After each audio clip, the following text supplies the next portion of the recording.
All right, folks, welcome back to the Trauma Therapist Podcast. Very excited to have back as my guest, Mara Tesler Stein. Mara, welcome. So glad to be here, Guy. So Mara is a clinical psychologist in private practice, specializing in the emotional aspects of coping with crisis around pregnancy and parenting and perinatal trauma. Mara consults to healthcare practitioners and hospitals, guiding their efforts to provide relationship-centered, developmentally supportive care to families experiencing perinatal crisis. She's the co-author of Parenting Your Premature Baby and Child, Emotional Journey, and Intensive Parenting, Surviving the Journey Through the NICU. All right, Mara, welcome back again. You know, before we were recording, I said, I love having you on here because you're passionate and you talk about what you do in a way that people resonate with. So before we jump in, where are you calling from right now? I am in Chicago. Okay.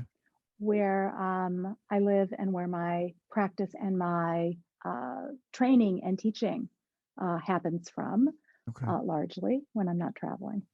So this year, for a number of reasons, has been what? Has been transformative, has been challenging, has been a cause for a lot of reflection, looking back and looking forward for me. All right, so let's dive into it. What are you talking about specifically? You know, there have been a sort of a number of layers of events that have happened that have caused me to stop through no real conscious choice or any choice of my own. I had been going at about 100,000 miles an hour with all kinds of exciting things that I was working on and developing. Even as you were reading my bio, I thought, I need to get you an updated version of that because there's been so much change in terms of trainings, in terms of writing, you know, all kinds of things.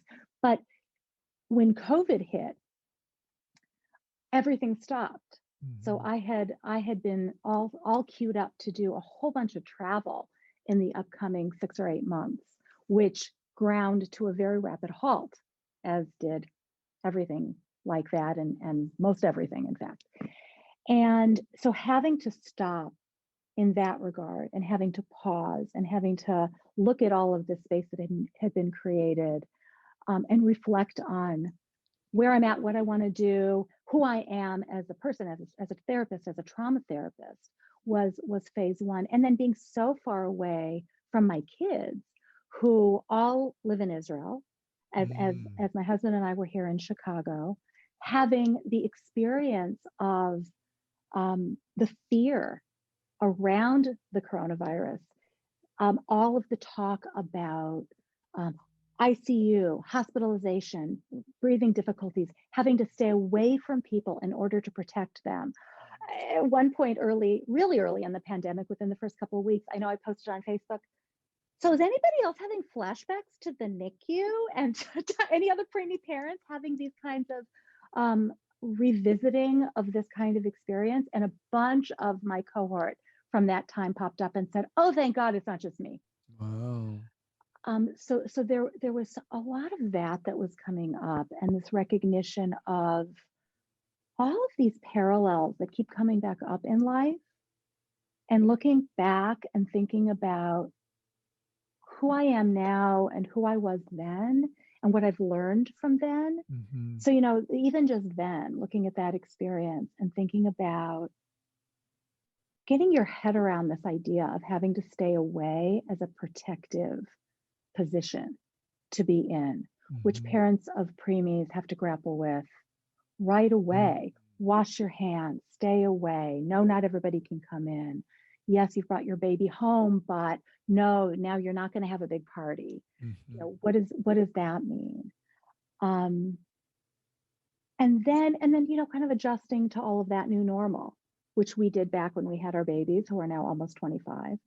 And then we as a world have struggled with and had to face with COVID and continue to face with COVID. What does normal mean? What does new normal mean? So kind of going a little deeper with that, was that parallel, or recognizing that parallel, how did that impact you? It made me remember and realize how we are always doing our work all the time. You know, I've done so much work on a personal level historically around the events of my own perinatal crisis and trauma and what came after. But we're never really done. And I think that that's right. I think that that's how it should be.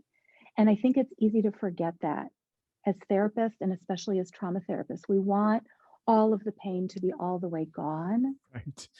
Right. I've done the work and it should be done the gone. work. Yeah. Right. Why am I reacting to this? Why am I having any feelings Right. about this? And so I find myself more and more reminding my consultees and trainees, like, when we're working on reprocessing events, no matter what method you use, whatever model you're coming out of, the goal isn't no feeling. The goal is not reliving.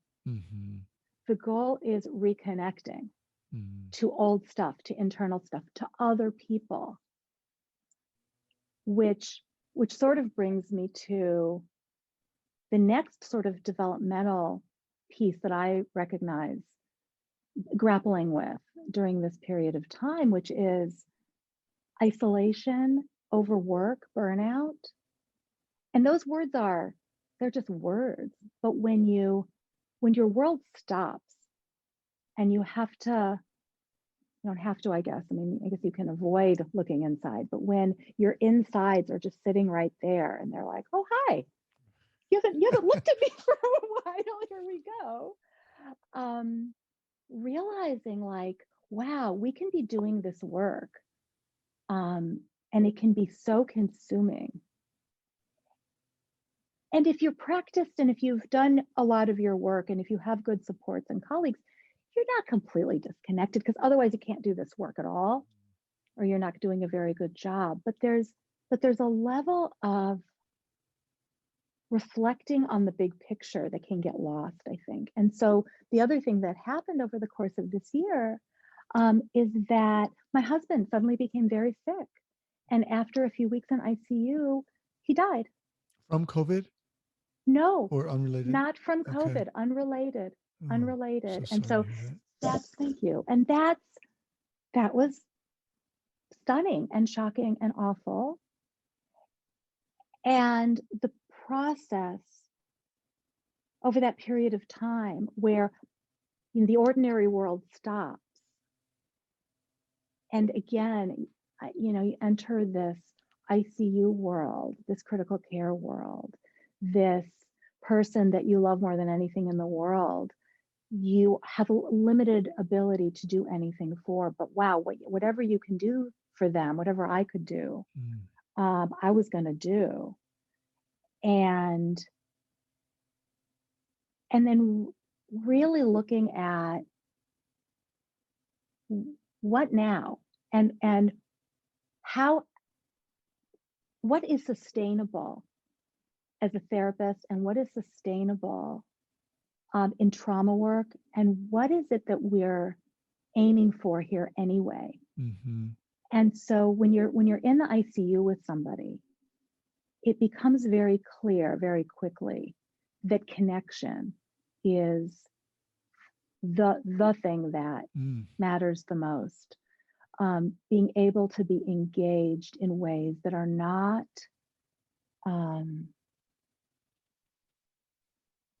the word I'm searching for. We are engaged as trauma therapists, I think, any of us who continue to really try to do this work well. But the cost can be such that it can leave you disconnected because you're exhausted. And so I guess what I would share with therapists who are beginning this work, who are mid-career in this work, is to remember truly to stop sometimes, and to stop long enough to have enough space to breathe and say, what is the cost to me of this work? And how do I modify so that I can continue to be generative, so I can continue to offer something meaningful to clients and to other therapists and to my community and to my family, but to not lose that which personally helps us to stay alive and to stay well. And not just for the purpose of staying active and competent and capable as a therapist, but to not forget ourselves as human beings in this work, because we can get so sucked into it, I think. And I as I'm saying that, I'm thinking, boy, on one hand, I hope that I'm alone, because I don't want other people to have experienced that, but I kind of hope I'm not alone in realizing, like, wow, this is easy to fall into. Right. Man, Laura, thank you so much for sharing that. I mean, there's no other way to say it. I mean, it's tragic to have gone through that. And, you shared these questions that were these really profound questions that were coming up for you, questioning, it sounds like questioning, in a sense, your identity and what your cost was. How did you answer? What's the process of answering? How did you, what answers did you come up with? So for me, I think there's an element, and this part of this is really just about my own personal experience and how I'm making meaning, and I'm trying to get to a place where I'm not so exhausted and burnt out. And so some of it has been allowing myself to recognize how much energy I get from teaching and consulting and writing, and how, for me right now at least, the clinical work has to be more limited because it takes more energy than I have right now. And I think that was something that was coming even before my husband's illness. And so it makes me think about, how academics take sabbaticals, right? And how we need that because of the intensity of the work when you're in an academic setting, and wondering about therapists and like, what's that version for therapists, and how hard it is when that's how you make your living, right, and when people are depending on you, and when it's your identity. And, we do this work, most of us, I think, because we really love it. I love my clinical work. I love working with these clients. I love it. And yet, there is a different energy. There's a different energy pull. There's a different mental load that comes with clinical work. And what I'm realizing, at least for some period of time, is that turning to these other creative outlets may be what helps to refill my tank. And, there was a period, and I think this is common when people are developing clinically or professionally, where I'm doing all this clinical work and I'm adding, I'm going to do some training, I'm going to do some workshops, I'm going to do some writing, and then thinking, oh yeah, I'm tired, but it's okay, I'm going to make this shift, I'll cut back a little here, I'll add a little here. But actually, ultimately, you end up with 2 full-time jobs or 3 full-time jobs. And because we love it, we get just enough energy back to kind of keep it going. Right. And yeah, I mean, I'm wondering if there, to what degree this was challenging for your identity. Hugely, and especially in the time of COVID. One of the things that I knew I had to do clinically was I knew I had to refer some people out, quite a few people out, in fact, simply because I didn't have the bandwidth, and people understood. People were incredible, and I fortunately have a wonderful group of colleagues to whom I could refer. But boy, the guilt was tremendous. And, the same kinds of questions that I hear parents ask themselves, and I ask myself as a parent of premature babies, to little tiny fragile babies. What kind of parent would? Well, what kind of therapist would? And then I really did know that was the right thing for a great number of my clients, to be in the care of somebody else who I could trust and I knew would do good work with them. but also not taking new clients for now in a situation where everybody I know is overloaded. Everybody I know is full. And the guilt of saying no. I never closed my practice over all the years that my practice was full. My practice has been full for a decade and a half. But I would always say to people, look, I don't have a regular slot. I can, if you can. So there was always this sort of shifting around. And ironically enough, the first time I really said no was right before COVID hit. I was like, no, I'm not taking new clients. And then everybody believed me finally. And then COVID hit. I was like, actually, we had a little bit of change of plans. But saying no when all of your colleagues are drowning is really hard.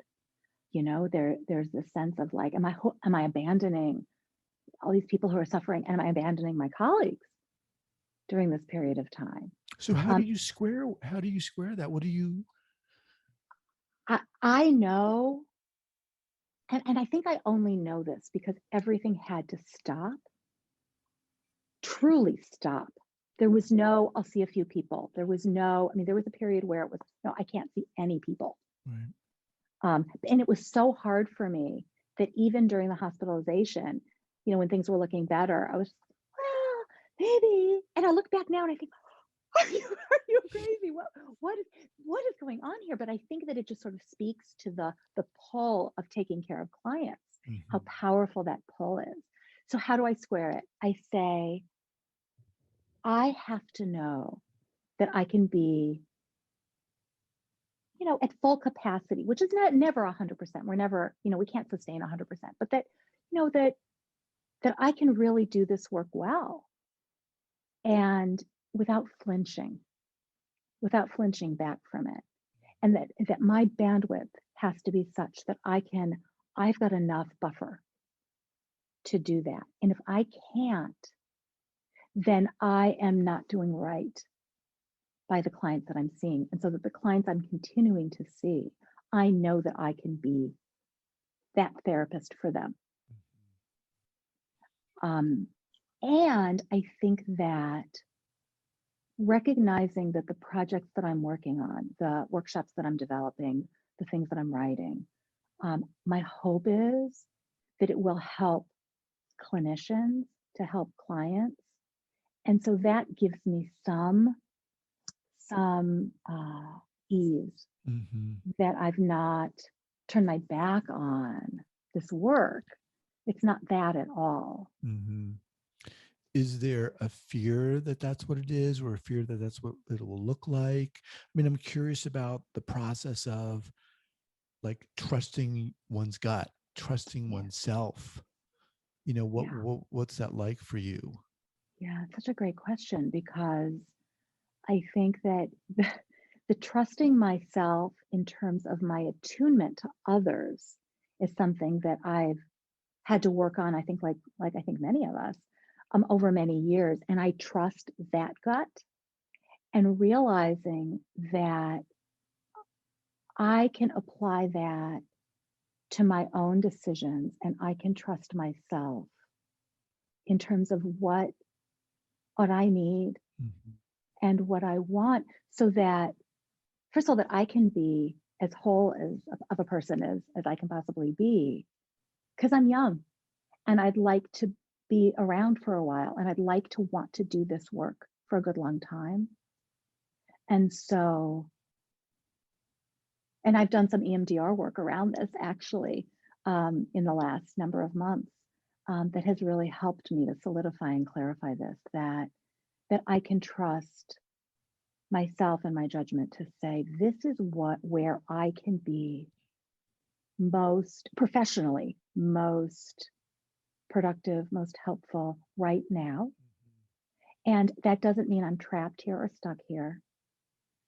I give myself permission to let this continue to evolve. And I believe that it will evolve. And that I'm allowed to be excited about the things I'm excited about, and to develop those aspects professionally, and leave space for other parts of life that, I mean, certainly I took care of and attended to, but that certainly during COVID, when nobody could get together, when people couldn't travel, when people couldn't be with one another in person, really fell by the wayside.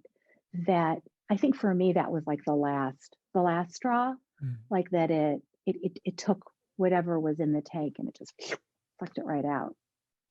You know, what you're saying for me about, I trust that uh, this kind of path I'm taking, I trust in that things will evolve. There's a lot of power in that, and it's making me feel, and I can bet that a lot of our listeners are feeling empowered by that too, because it's about, again, trusting who we are. And it kind of feels to me like trusting that our essence, the essence of passion and compassion and creativity, maybe it's the light isn't shining in this area, but it's shining Yeah. over here now. Yes. And it's a shift, but Yeah. trusting in that shift in a sense. Yes, definitely. And believing that it matters and believing that it's valuable. And it is identity development and shifting. And it has certainly been challenging. I'm getting there in terms of my Mm-hmm. comfort with it, and in just thinking about what does it mean to say no? What does it mean to say, no, I'm not available to do that? And I mean, certainly there are lots of areas in my professional life and in other areas where I certainly have always done that. And, I always tell people that my criteria for making a referral is among many things, somebody who knows what they know and knows what they don't know, right? So where you can say no, where you can say, I need help, or I need consultation, or I need a referral or an adjunct therapist. But to say no, where it comes from a personal place. I've always pushed myself to challenge that. Mm-hmm. And the last year has made me step back and say, would it be okay for a time to say no? Because I want to be around doing this work and not so burnt out and exhausted that the thought of it is even the thought of it is emotionally draining. Mm. And I want to be able to have some of all the things that I love professionally, to be alive and well in my professional practice. You mentioned the kind of parallel processes of, the NICU and the ICU, and Yeah.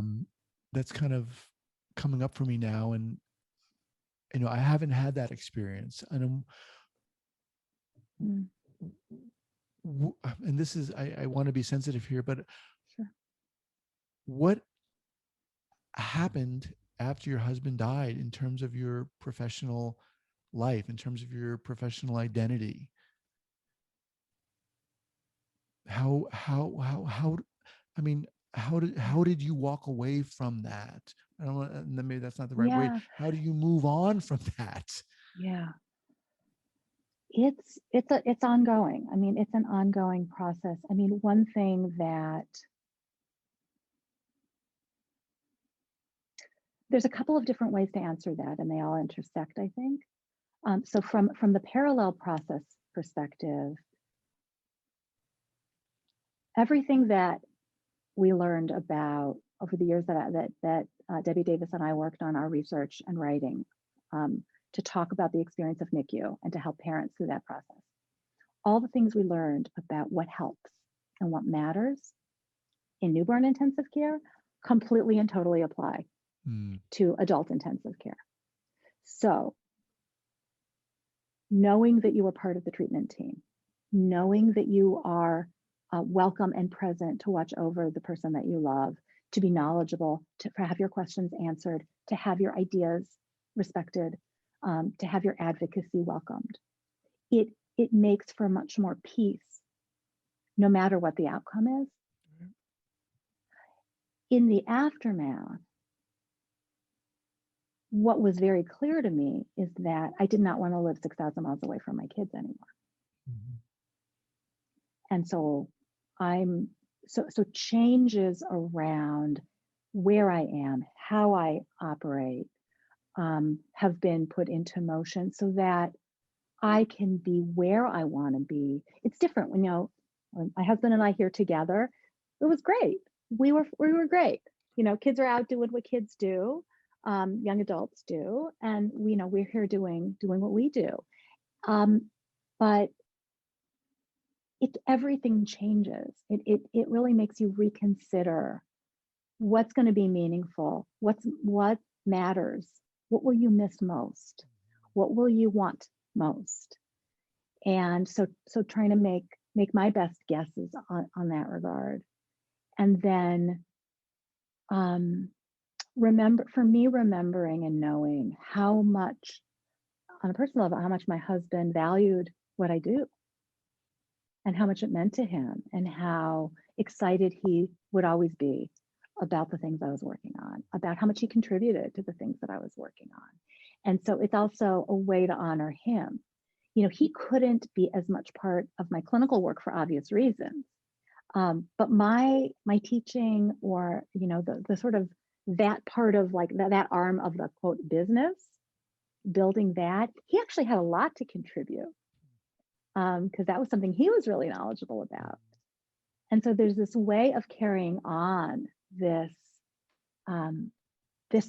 piece of him as well, that he helped me build. I couldn't have built any of this without him. And so I like to think that there's this way that it kind of keeps that spirit and energy that he contributed to making what I do possible, by continuing to do it and to letting it continue to develop, because that's what he was all about. He was always looking at, how do you make things better? How do you make things grow? How do you do things well? How do you do things ethically and strongly, solidly?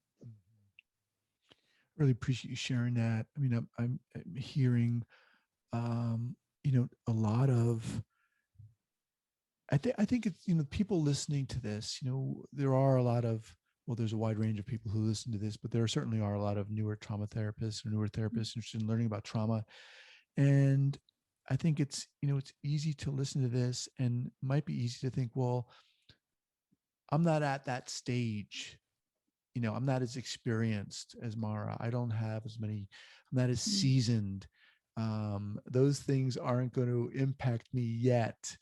But, you're talking about, again, honoring yourself. And it sounds like you're able to draw from a lot of different experiences now. You're able to say, okay, I'm not going to do this. I'm going to shift gears here.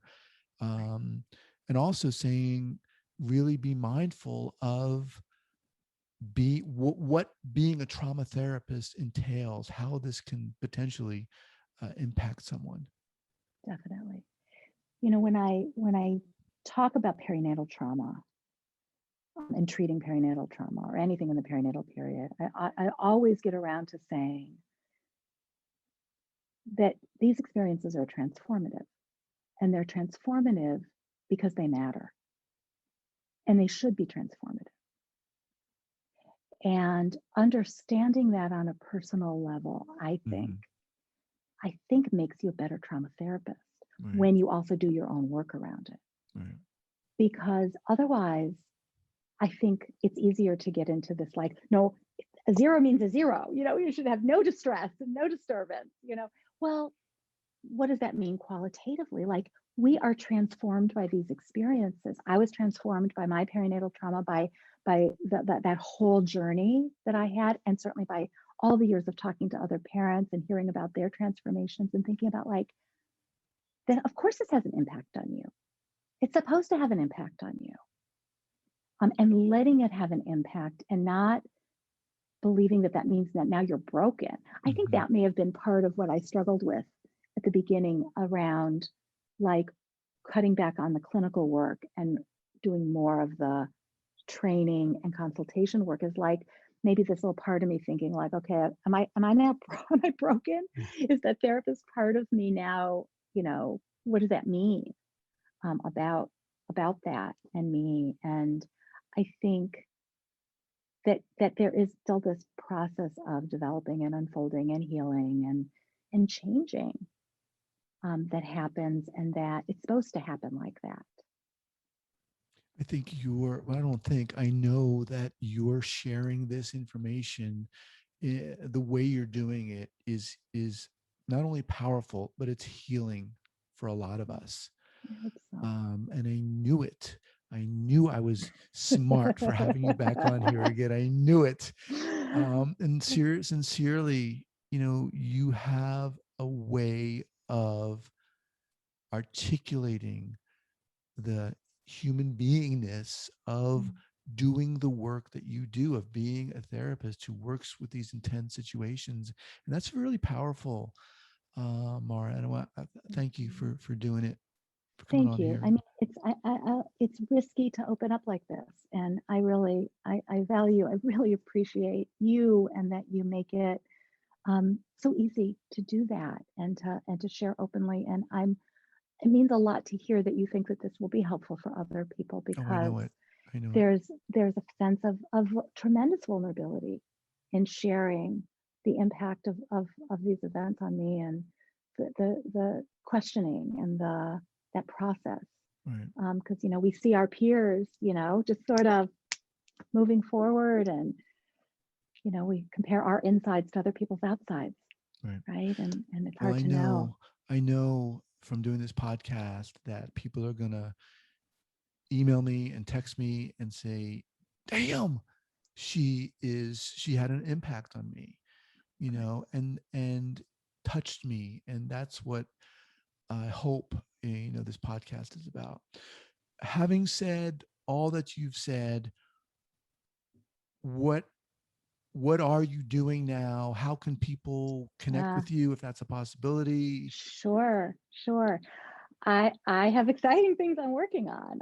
I'm continuing to do EMDR basic or foundational trainings for perinatal mental health specialists.